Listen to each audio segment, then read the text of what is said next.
This is Sarah Noel Block, and this is the podcast that helps B2B service businesses do more with less. Learn lean, actionable, organic marketing strategies you can implement today. No fluff, just powerful growth tactics that work. Ready to scale smarter? Hit that subscribe button and start growing your business with Tiny Marketing.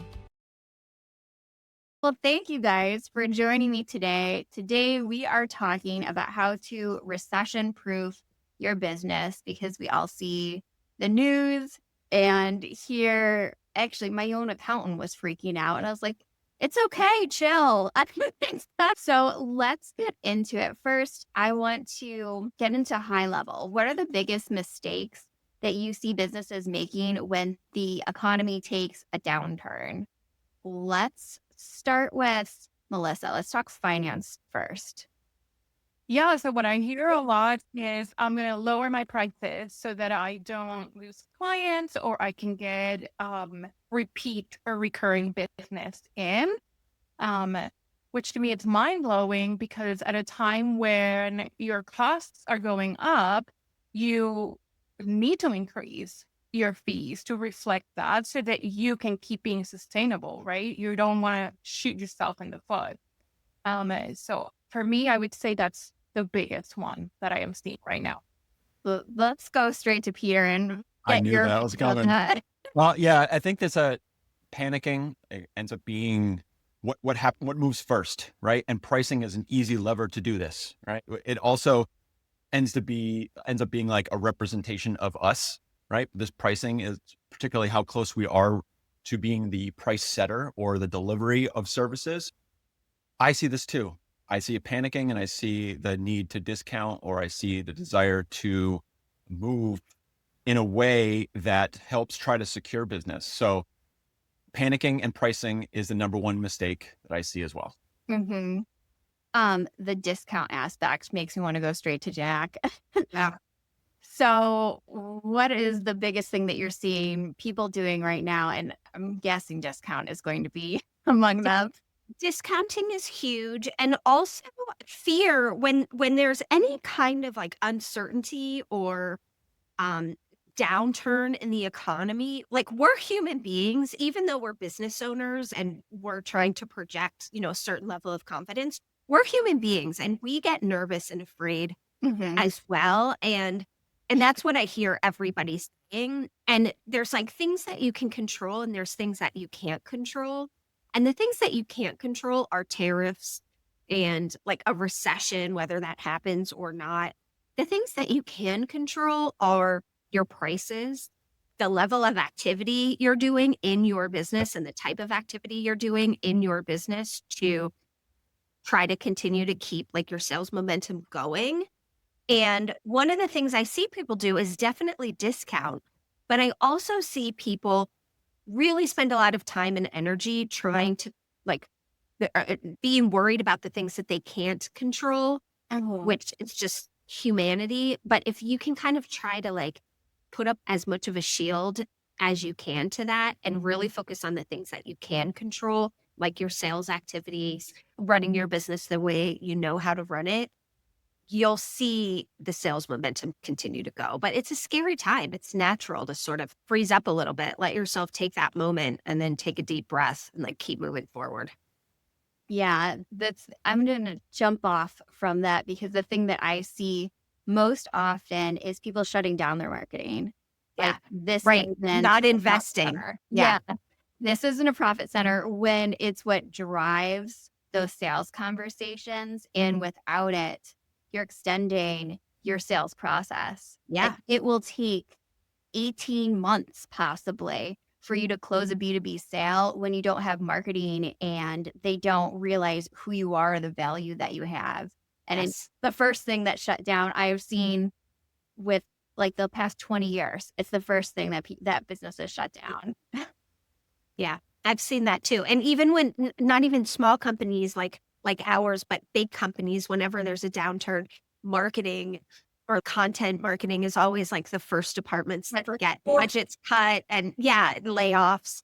And I think it's like just such a foolish mistake as well. Yeah, it's short-sighted.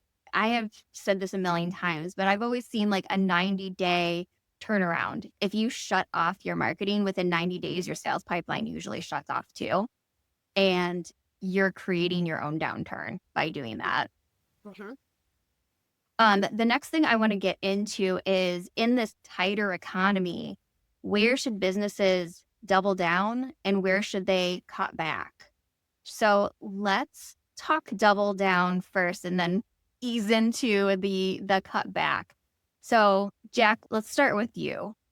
Yeah. This is when I think doing reviews on your business and understanding like what's working and what are the core pieces of your business that drive revenue and drive profit in your business is really important, because when there are downturns or when things do feel uncertain, the best thing I think you can do is double down on the things that are working. So if you know that certain marketing, right, to your point, Sarah, certain marketing vehicles or activities, yes, maybe cost money, but that is what ultimately brings leads into your pipeline that you are able to convert, I would absolutely not be cutting those things. I would be like holding tightly to that budget and making sure that you do it. Sales activities in general, you mentioned 90 days to build a sales pipeline. Yeah.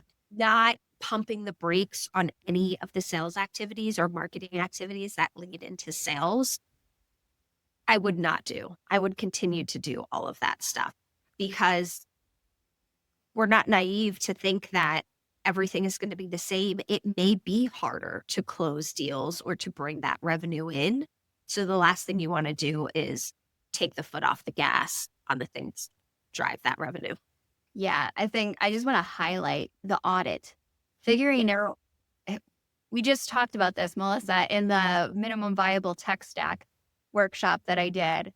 You want to do an audit and see where your leads are coming from, where your referral partners are coming from, and double down on those elements, the ones that you know are driving sales. And the other thing that everyone needs to keep in mind is that when everyone else is shutting down their marketing, if you don't, you're going to stand out even more. We have heard a million times that recessions make millionaires. And it's because of this, because other people are retreating and the smart people are doubling down instead. So Melissa, Peter, do you guys have anything else that you want to talk about in terms of doubling down? Because Melissa, I really want to hear about your cutting. Yeah. Before we get into the cutting, then I'll go and follow Jack then. So that way it's a stream. I look at pricing, right? Look, perceived value gets totally recalibrated. And we know that price is perceived value, right? And so even though we want to discount or we want to reduce that price, I actually have a little bit of a differing opinion, which is this might be a moment to actually look at your business and see where you can raise the price or where you can improve certain areas. Because this is how I look at it. If you want to raise prices, there's only really 3 levers, because you cannot raise prices directly and just be done. You have to kind of raise the things around it for price to actually be impacted. So you can really improve the outcomes in which you provide. Typically that's like value. Like people will think about the word value, but I really want to stress, like, find ways in which you can improve value to your existing clientele. Go to them and say, what's working? Like, what's working for you? And if it's, hey, I really appreciate how fast you are, then go faster. Like look for those things that are actually working, double down with existing clients and finding ways. So it's like, so don't just automatically discount in that sense. So find ways to improve the outcomes. The other is change the perception, right? How we've just recalibrated prices. Find ways in which you can recalibrate the perception back. Are you investing in your replacement value, or are you improving those outcomes? Like I said the first time around. But the third one I actually want to talk about is changing your buyer. Now, like you might hear that and say like total new ICP, but in reality, we are always moving up market in a sense, whether we're improving our buyer or we're improving our market or we're improving the stakes, higher stakes. This might be an opportunity to find a newer version of a buyer, because if the buyer themselves might be looking down market, you might be able to capture a little bit of that nuance when you move up market, because they're taking a risk and you might be taking a risk.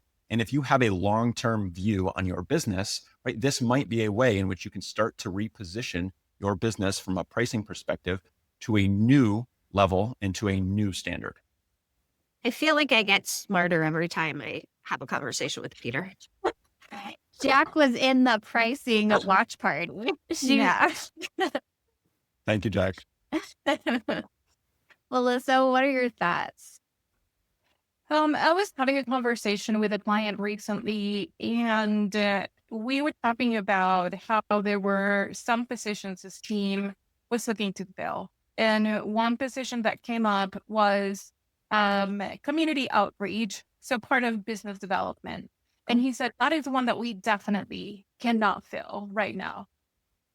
He walked me through the other ones, and then I said, okay, let's revisit that conversation because your team has identified that there's an opportunity or a need for business development, and maybe your financials can't justify hiring a new person to go out there into the community and everything that entails. But what about rethinking the strategy? So what can you do differently to leverage the resources that you already have and you're not adding additional costs, right? Like my entire marketing is based on social media.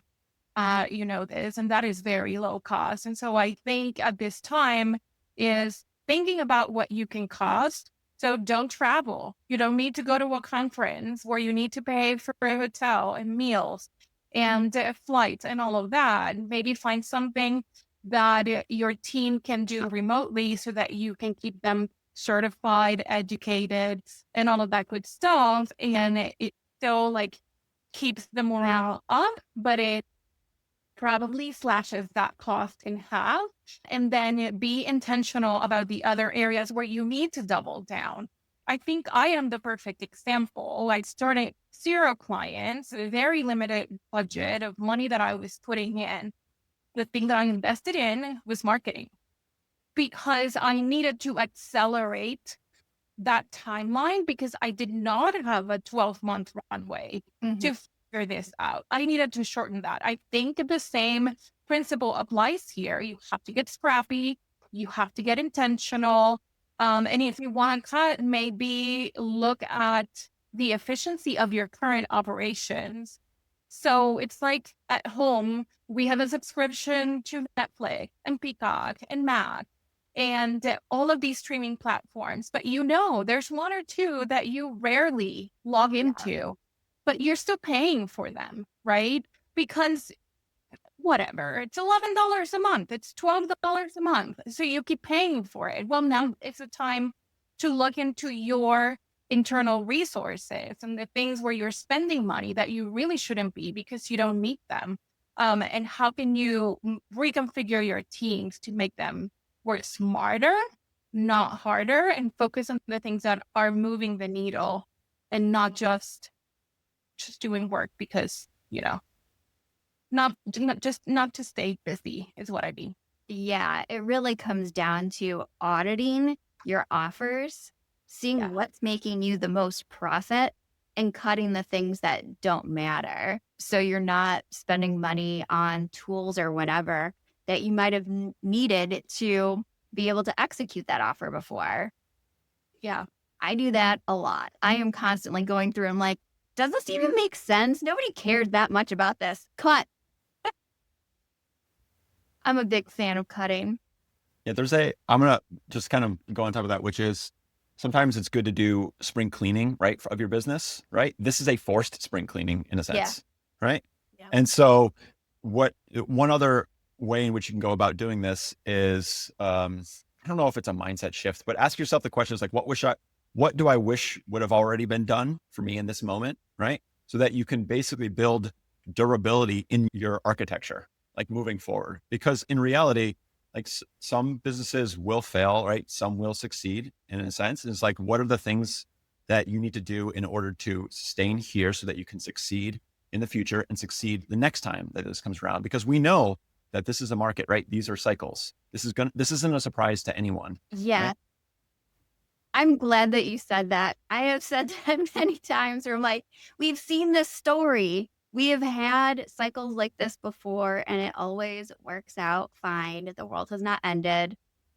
That leads into the next one. So how do you balance holding your price point versus offering discounts or flexible terms when your clients are coming to you and saying they can't afford you anymore, or your prospects are coming to you and saying, well, that's out of my range right now? I feel like I have to say something first, which is while I've started a lot of this conversation about being a little bit more aggressive, like in a sense, like don't hold the line, is also don't be reckless. Like I understand that there are times where you do have to make moves if they are strategic in the short term in order to sustain, to continue for the long term. And so when it comes to pricing, and one of these things is there are other factors like terms or methods, or you can change the relationship. For example, I'm not going to say this is what you should do, but if there is a way in which you can change the compensation format from just say hourly to performance pay, right? It's like you bet on yourself to basically say, well, instead of you seeing me as a cost, here's a way in which you could see me as an investment. And if we hit this number, then you have enough cash flow to support me, and I will basically bet on myself. I'm not saying to do that, but that is one method in which you can get a little bit more creative with your financing or creative with your pricing structures in a time that does demand a little bit of change. More of, consider it adaptive pricing, being able to price the same service multiple different ways depending upon the market or depending upon the outcome. So that is a little bit one way that you could go about it, is to find a little bit more of a creative approach. Yeah, I want to jump on that train of thought. I'm working with a client right now who's nervous about this. So what we did is we broke down her offer into milestones so that someone just had to say yes to one milestone, and then they say yes to the next milestone. And that makes it more affordable, and they're getting a little win before they move on to the next one. So they get the complete offer once they go through each of those milestones, but it's more biteable. It's easier to say yes to that. Jeff, let's hear. Yeah, I also think in times like this, finding out what your prospect really values out of what you do and pumping that up a bit. So instead of jumping to discounting the price, try to bump up the value that they get.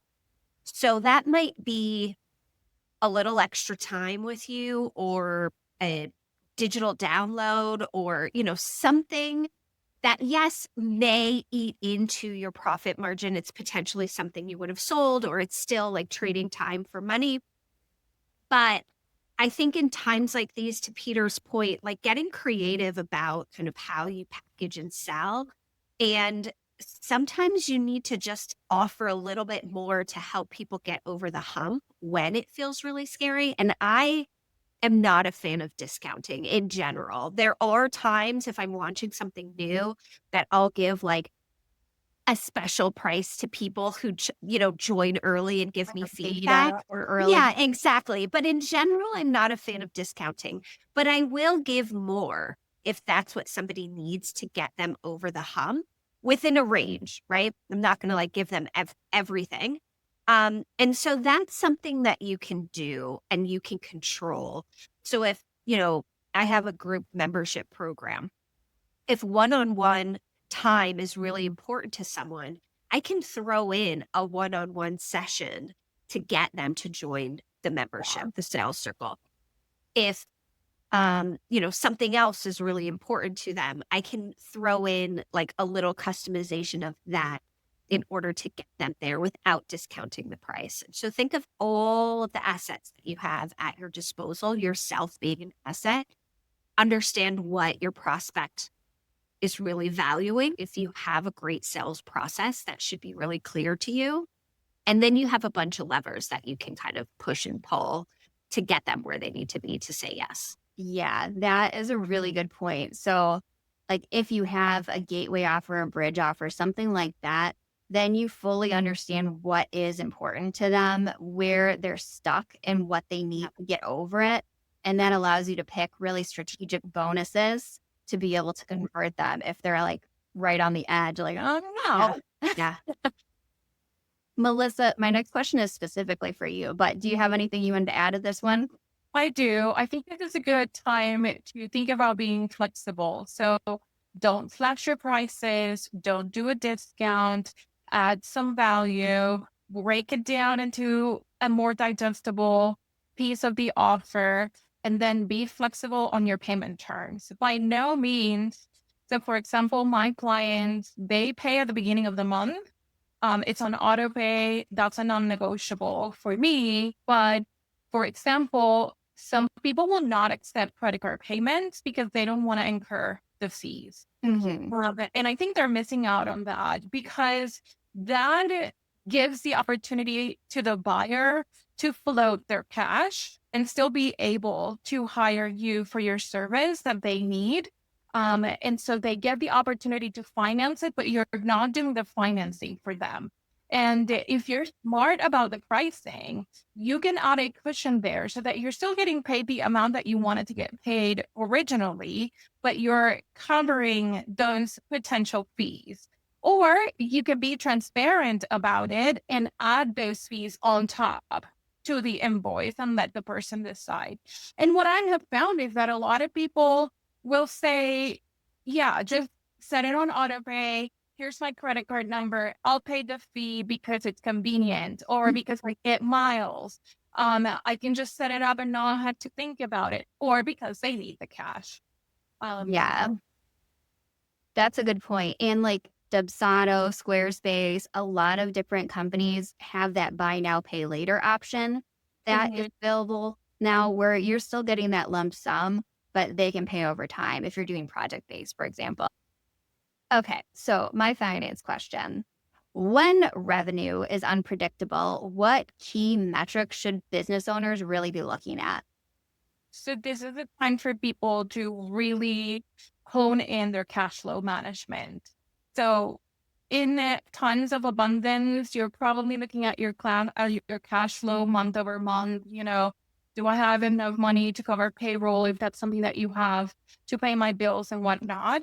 I am seeing more and more my clients asking me to look at their cash flow weekly. And that is a smart thing to do. You want to make sure that you're being smart, and you want to collect up front on the first of the month, but whenever possible, you want to pay on the very, very last day. You have to pay, right?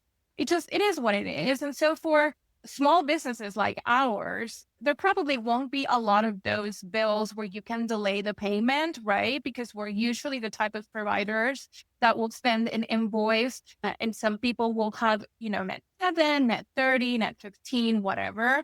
But if you do have those, like, push it to that net 30 or net 15 or net 7. For bigger clients that I sometimes work with, it can come to a point where you have to decide, we're paying everybody net 30. It doesn't matter what the due date is, because we need to prioritize our payroll. We need to prioritize our fractional advisors, and things like that. But looking at that and going through that exercise week over week is going to help you pivot in a timely manner, rather than waiting an entire month and see that your runway is now 30 days instead of 40 or 50 that you had, 30 days ago. Yeah, that is a really good point. And all of my bigger clients, they do exactly that. Doesn't matter when the due date is, they're going to pay when they pay. Right. Okay, so let's talk about customer experience. And this is probably going to be looking at all of your experience as service providers more than anything. We don't have a customer experience expert here today, but how does it affect your role during a downturn? So how can businesses use customer experience as a competitive advantage? Anybody have any thoughts on that? Steady hand. Steady hand. That's what worked for me. No, seriously, it's creating a space in moments like this where you're holding it together for your client. You're going through some of these like anxieties and questions, and we're all living in the same world, we hope. But as a professional, as a consultant, you have to be in there with them. You have to be thinking critically the entire time. I'm not just reconciling their bank accounts. I need to wear my consultant hat every single day. and treat this as if it were my business, my problem. I'm in it with them, and create a fun space with numbers. I can provide that. So, hey, here's the reality, right? Often it's like the budget. Oh my God, we're so under budget. Okay, let's understand why. Let's look at these numbers. Well, yeah, you were overly ambitious and optimistic a year ago when you set up this budget. Of course, it's going to look abysmal now, but if you look at the numbers this other way, maybe your sales are going up. You know, you have more customers now. And so it's just having that critical mindset and, like, again, keeping a steady hand to walk them through it. Yeah, I think that being a service provider also means a little bit being a business therapist. You have to help people a lot with their anxieties around their business. It's super personal. Yeah. And I think acknowledging the moment that we're in goes a long way to both of your points. It's like actually saying, like, I know it feels crazy right now. I know it feels out of control, but this is what we do. And having a good customer experience, user experience, onboarding, offboarding, all of that is important no matter what is going on in the economy. Just to let you know, like, that will make or break whether your clients stay with you, refer you, sign on. And that starts at the very early times of the sales process or even like the marketing process, that customer experience. It's not once they sign the contract. And so, now is maybe a good time if you haven't looked at your user flow and the experience to go in. We've talked about some really high touch, one-on-one ways to like create a good user experience. But in general, now is a good time to look at your user experience and your onboarding flow and all of that and make sure that it's relevant and make sure that it's the experience you would want to have if you're, working with somebody else. Yeah, that's a good point. Just like, and helping them feel seen. Yes. Listening, acknowledging, and solving the problem at hand rather than feeling like this is what everybody gets. Peter, do you have anything you want to add? We're all in the experience game. Like, part of services, like part of what you're buying is also an experience. And like, can't forget that. And here's the thing is I might go a little bit and say there's a difference between, so steady hand, like Melissa, that was perfect insert right there. I have to. There's a difference between being nice and being kind. While it's always wonderful to both be nice and be kind, sometimes you need an advisor who's going to be kind to you. And being kind might not be the nice thing to do, but it might be the honest thing. And I really think that service providers, whether they're business therapists or advisors in a sense, is they are the individual who's outside the jar, right? All of you have heard my favorite saying as of recent, which is it's hard to read the label from inside the jar. And now they're really inside the jar right now, right? Because now everything seems to be a little bit of an emergency and everybody's got their guard up. And all these things are just shining lights on cracks and crevices, right? And you don't want that crack to become a canyon in a sense. And so when I go with this whole nice and being kind is like, if you are outside the jar and part of your duty and part of your belief and part of your principles is like, you want to help people in their experience, but you also want to help that business go. Be kind, like tell them, be honest, be true, be an advisor. And that's going to allow them to sustain and allow them to either improve their experience or improve their business, right? Be kind, be nice too, but focus on being kind and telling them the really important stuff so that they can shepherd forward or move forward and facilitate to the next level or the next version of their business. Yeah, I think they're just during this when anxiety is so high, being on top of that and validating their feelings and helping them through the things that are hurting them right now is more important than ever. And sometimes that means that you're going to spend a little extra time with clients than you would have before. But, that's okay because life is hard and we're all in this together. Okay, let's talk about offers. So I want to talk about right now, should businesses be looking at, and I kind of teased this earlier, repackaging or repositioning? Actually, Peter also teased it. Their offers in a down economy to make them more adaptable for how people feel right now when money and time resistance are a big thing. Absolutely. Yeah. So, I don't know if that was for anybody in particular, but a thousand percent. I think now is a great time to experiment with offers and pricing and positioning, and sort of, get creative on how you do things. If there are certain if you're a service provider and you have a big high ticket service package that you offer, if there are things you can pull out and offer a taste of at a lower price point to get people to purchase from you and experience your service for the first time at a lower level, I think it's a great time to test that.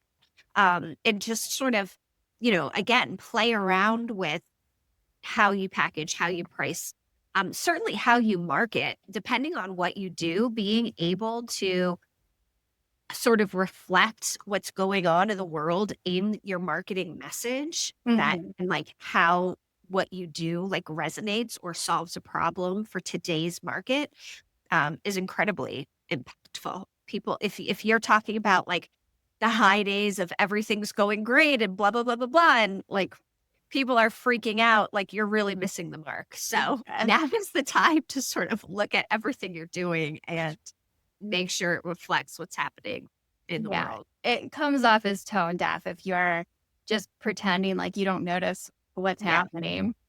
It's like, okay. Yeah. We're all here. You lose trust. You lose trust like right away. And people want to work with people they trust. So if you're not addressing it, I think you're really missing opportunity. Yeah. Has anybody here recently repackaged or adjusted their offers to adapt? I have expanded my audience.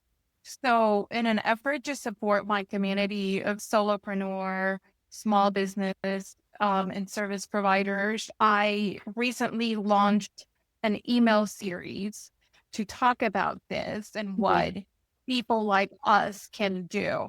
This is the time where I have had the most buying into any sort of lead magnet.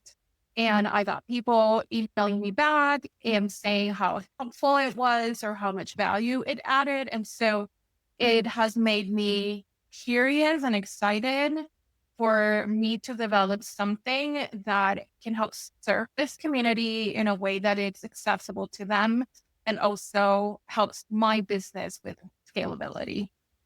TBD. Yeah. I mean, I have to say that you were on top of it. You were really quick to adapt and add this into your marketing on your LinkedIn, in this email series, which I subscribe to. All of it was brilliant and timely and helpful. So I think you nailed it.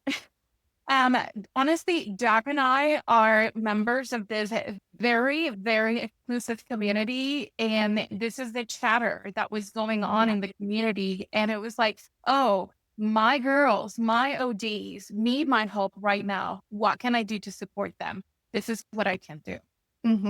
That's where the inspiration came. And I think it goes to like keeping your pulse in what is happening around and like having that consultant mindset. And that disposition to serve, you have to be creative, right? But you have to pay attention to what's happening. Yeah. That's a huge thing is pay attention and make sure you're adapting. So I already talked about like repackaging your offers. I love, Jack, that you pointed out, like, just break off pieces of it that are the most impactful. You really have to I do offer audits very regularly. Like, what are the pieces that people actually care about? Can it stand alone without the other pieces? Can this take place in a shorter time frame so they can get faster results at even a lower price because they're only getting a piece of it? It just makes it more accessible too. Peter, do you have anything that you want to add to it, since You teased it out a little bit too. Yeah. All right. I feel like I'm always repackaging and rechanging my offers. It doesn't matter.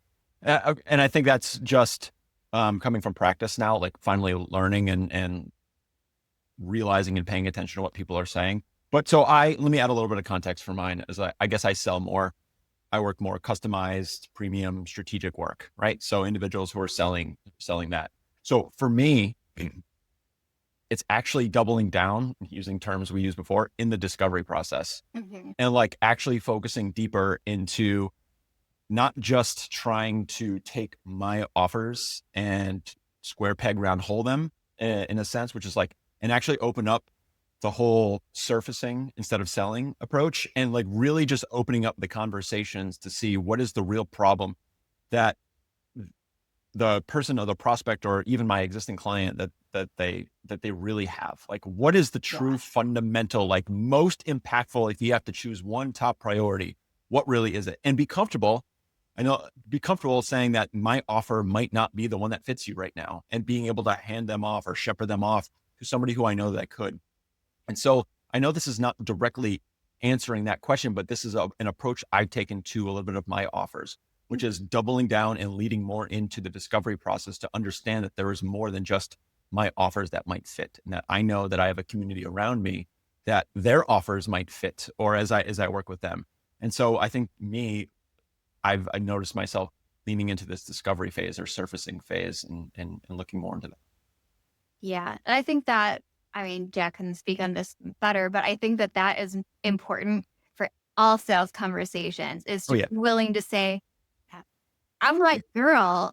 Actually, someone else would be better at this. And here's that person, being ready with that referral. I totally agree with both. I don't have anything to add. I think you both said it perfectly. I think this is where we need to have like a little mic drop emoji. It just goes like this, it drops. It'll just have to be us miming it. Okay, Melissa, this baby's for you. So cash flow. We're going to get a little deeper into that. So it can make or break your business right now. So what are companies doing to improve their cash flow right now? What is something that they can adjust or tweak at the end of this week? Yes, I would look at your product offering. I went through this exercise about a year and a half ago with a client where, clients are used to shipping fees. We pay for them all the time when we shop online. But what other fees are particular to your business that maybe you have been eating up and not passing down to your customers? Now is the time to look at that and pass them down, right? Depending on the industry, it can be a recycling fee as part of what you offer them. It can be a fueling fee. There's just so many things, and it will vary from business to business, but think about it. So I am in the process of evaluating software for the FP&A component of my offering, where you mentioned this, Peter, of like scaling up. Like what I am seeing now is clients are maybe rethinking their payroll expenses, and they need CFO level support. So I'm seeing a lot of demand for that. So it's forcing me into grow up into a different sector. So I'm thinking about this software. So one of the things that I am considering is it's not just what the product has to offer, but what is it going to be realistic for me right now as a cost that I can pass on to my customers, and what can I afford to maybe absorb for a year as an introductory offer. But then when I have to go back to them and say, okay, you got a free year, now I'm going to charge you for this software subscription, that it's not going to be too big of a hit. And every business model has something like that. And so I think that is going to be the lowest hanging fruit. And then what can you upsell? Even if it's like a small project, if you're in the service space, what is that add-on that you can offer them on top of what you're already doing? Nurture that client base that you have right now. It's going to cost you less, because you don't have to go out there to find new clients. You don't have to spend time getting to know them. You already know them. So it's thinking creatively when you're working with them, and seeing how else you can grow that business. And then going back to that flexibility in the payment terms, accept credit card, offer financing options so that they can finance your services or your offering, but you're not doing the financing for them. And for those clients or industries that it's inevitable, like if you're, I have seen it where sometimes the product is bigger and they'll send an invoice today, but the client will have 30, 60 days to pay. Once that client has hit that payment date and now the balance is past due, pass on the interest costs to them. Because if they made an expensive purchase, you probably had to leverage debt to buy that piece of inventory. So that means you're paying high interest rates on them. You shouldn't be financing their business for free. And maybe you're not charging them the 7%, but before maybe it was 1.5% that you were charging on a late fee and you weren't, and you were ignoring it or not enforcing it. Maybe that fee needs to be 4.5%, and you need to absolutely enforce it. That's a good point. Yeah, because those fees are insane. Like Stripe fees, good God. Somebody can come up with a different payment system that would give me some of my Stripe fees back. I would move over to. Oh my gosh, I know. If I had my QuickBooks open, I would tell you how much Stripe gets of my money. Well, guys, you're looking at it the wrong way though, right? Because preach, tell us. That fee is allowing you to automate the cash collection process and the sales process. It's shortening your sales cycle, right? So why not pay a little? It's not paying a whole human to do the work for you. You're paying around 3% to bring in a sale. And if you're smart about it, that is sinking into your accounting system and applying the payment to the invoice directly. And it's also directly depositing the money into your bank account.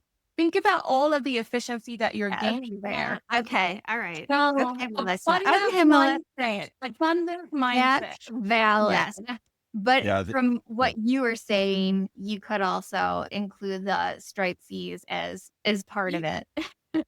Bake it into your pricing. Yeah. And so I set up, I did it. How do I want to say that? Okay. My accounting power hour, I built a cushion for those Stripe fees in that rate, right? Mm-hmm. It's so easy. It was so easy to collect that money before the power hour even started. So to me, that's like money well spent. So you can do it that way. Or when I was setting it up, Stripe gave me the option of charging my base rate and putting in the option for credit card and letting my customer know, hey, I'm going to charge you this credit card fee.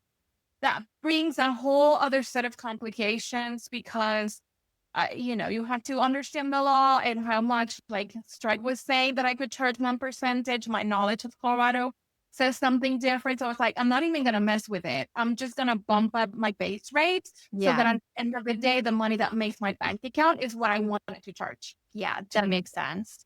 Peter, were you going to say something? I have a philosophy, which is when it comes to raising prices, please do not blame it on cost or inflation. Find a way to demonstrate value. And actually, Melissa, how you articulated that though was right. We're articulating the value of that. And right. You're not just saying it too. It's not just I'm just going to reposition it as, this isn't a cost. I'm demonstrate it, find the value that's embedded in that. And that's where the price raise can come. Not just, I'm passing on the cost or I'm passing on the inflation to you. It may be the case in reality, you are actually increasing prices or increasing the fees, but demonstrate why that is actually a value associated with it. Connect it to something that has a greater outcome in the long term, in the long run. Make sure that's in the messaging itself. I'm not your typical accountant, Peter. I'm not cheap. I'm not a penny pincher. And this is why. my experience, my time are worth a fortune, right? So whatever is out there that will give me back my time and let me focus on the things that I am passionate about, take my money. Just take, right? Like I won't even think about it. And those recencies are one example. Yeah. Yeah. That makes sense. I needed that reframe, actually. Thank you. We're helping each other in this panel Yeah. discussion. We talked, just to build, sorry, Sarah, on what everybody said is we talked about it before is auditing yourself. I mean, doing a monthly review of your P&L, your profit and loss statement, all of the money that's coming in, all of the money that's going out. Where is that?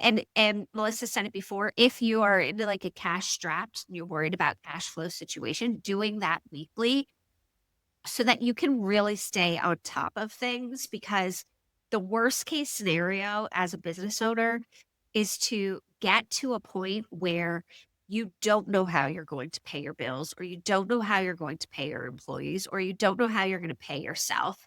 If you are looking at your numbers and having an honest conversation with yourself, give yourself the time to plan for any kind of scenario that might come up in your business, and don't take your foot off the gas on selling, because that is what you need to do to keep bringing the revenue in.